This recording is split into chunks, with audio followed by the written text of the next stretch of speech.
Hi everybody, thanks for being here. Hopefully you can be asking questions, hopefully you can be satisfied. Okay. Okay, my name is Mahmoud Yusuf. I'm his uncle, the grandfather of Wadia Fayoum.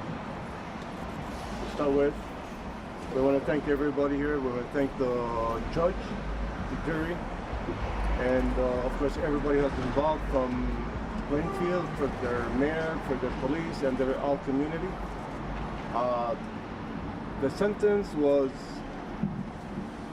just for a criminal, but was not just for us as families, as parents. We needed more answers. Unfortunately, Mr. Joseph did not give his statement today. Because we were not prepared for anything. No matter what we say, no matter what kind of justice sentence, it's definitely not justified. I mean, he's only 6 years old. The father here, he had plans for him, he had future. Unfortunately, it was taken away, and he had no right to do that. And if you have... You looked Joseph right in the eyes several times. Why did you have to do that? There's a lot of emotions inside, and one of the reasons I looked at him, I was hoping for him to come up and say something, just to justify it. But trust me, no, we're not satisfied.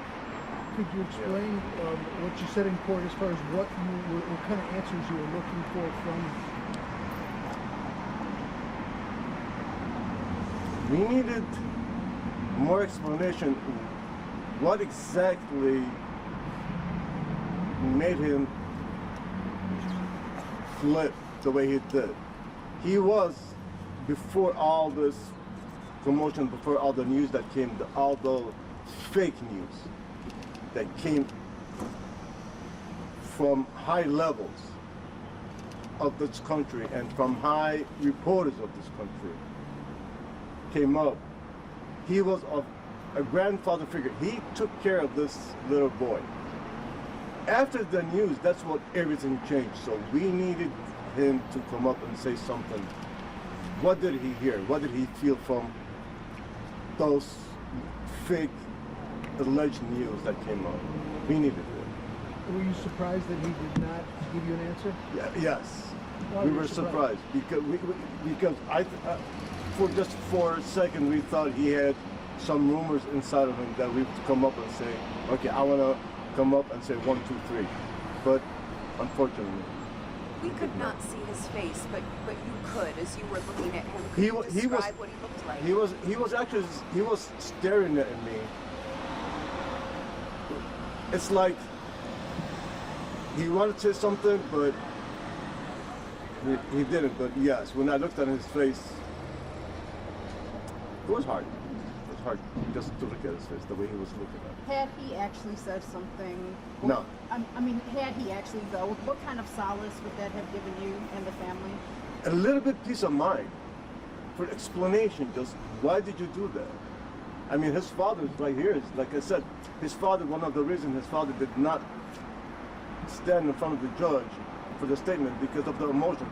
Imagine if he stood there, maybe he would have done something crazy. I mean, it's not that easy. So we needed that explanation for just a little peace of mind. Mahmoud, his father has told me before that he wants Wadia to stand for something across the country. What's your message to the rest of the country today after reaching this verdict on this hate crime? Unfortunately, lately there's been a lot of hate crimes around the whole country, not just Wadia. Wadia was the first to start with. There was a lot of hate crimes, and we needed that to stop. We need people to understand other people at first. Don't just come up and judge. We've seen a lot of hate crimes around the country.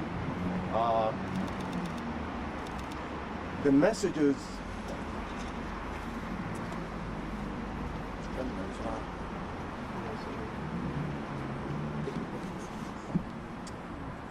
can message you. What is it?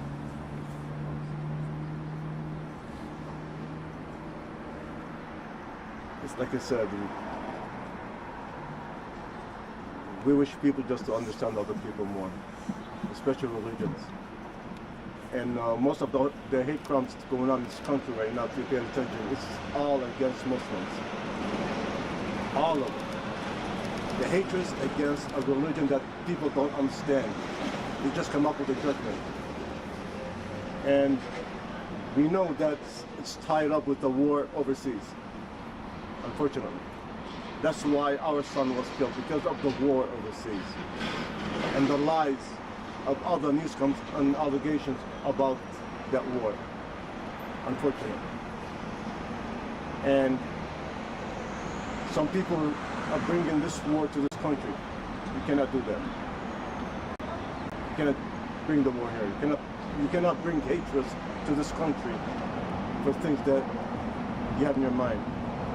We need that to stop. So he received 53 years in prison. He's not likely to last that long. He's 73 with cancer. But do you think that the number 53 was still enough to send a message about hate crime? No, it's never. It's never enough. The numbers, it doesn't matter what numbers are. He took a life from us. He took a future, this government's future, and he had planned. His grandfather was asking to see him, and he was supposed to go overseas to see his grandfather. When he went overseas to see his dad, his grandfather asked him, "Where's the kid? Why did you leave him?" It's not enough. There's no just for the numbers of years that he's going to be in prison. There's never be. It's like I said, there's more than that. There's more emotion than that. There's future. He had plans. He already has memories. He built memories with his son from the day he was born. He took it. And he had no right to take it. He had no rights. And you guys still plan to continue with the wrongful death lawsuits? Yes, we are. We are. I haven't seen her in a while, but it'll be okay. So. Can you spell your name for us, please? I'm AHMOUD YOUSEL. And your relation? I'm a grandfather. Anything else?